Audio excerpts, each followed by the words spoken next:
ভাই এই কি হয়েছে? এত ঠান্ডার ভিতরে আপনি এখানে শুয়ে আছেন কেন?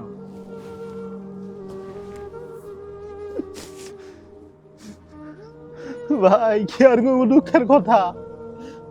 এক জায়গায় কাজ করছি 5 মাস, আরেক জায়গায় কাজ করছি 2 মাস। কাজ করে বেতন পাই নাই ভাই। রাস্তায় ঘুরতাছি, যদি কেউ একটা কাজের ব্যবস্থা করে দেয়। কোনো জায়গায় কাজ পাইতাছি না। অনেক আশা নিয়ে, অনেক স্বপ্ন নিয়ে এই প্রবাসে আইছিলাম। আইসা এরকম আমার অবস্থা, ঘুরতাছি, কোনো জায়গায় কাজ পাই না। আর যেখানে কাজ করছি, কাজ আছিল ভাই, কাজ করছি ওই 7 মাস, কিন্তু 7 মাস কাজ করে বেতন পাই নাই। এর লাগে রাস্তায় ঘুরতেছি।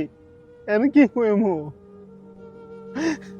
বাড়ির থেকে কতগুলা টাকা ঋণ করে আইছি। মাস শেষে ভাই ব্যাংকে লোন দেওয়া লাগে ভাই, লোনের টাকা দেওয়া লাগে ভাই। টাকা দিতাম পারি না, নিজে খাইতাম পারি না। কি একটা অবস্থার মধ্যে আছি। দালাল আমার সাথে এত বড় একটা ধোঁকাবাজি দিছে, এত বড় আমার লগে মানে কি কমু, আমার সাথে এরকম করছে ভাই। কত কইলাম যে আমার কাজটা চেঞ্জ করে দে, অন্য জায়গায় আরেকটা কাজ দে, কিন্তু আমার কাজ নিয়ে দেয় নাই। ভালো জায়গায় একটা কাজে কত কইলাম যে টাকা লাগবে তাও দিব, আমার কাজটা চেঞ্জ করে দে, কিন্তু কোনোভাবেই একটা কাজের ব্যবস্থা করে দিব না। এখন রাস্তায় ঘুরতেছি, একটা কাজের ব্যবস্থা করতে পারতাছি না।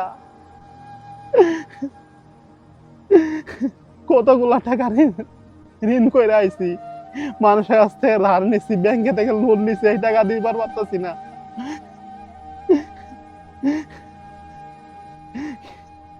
আইসা কত একটা বিপদে পড়ছি। এখন আস্তে ঘুরতে যদি একটা কাজের ব্যবস্থা হয়, আল্লাহ যদি একটা কাজের ব্যবস্থা করে দেয়,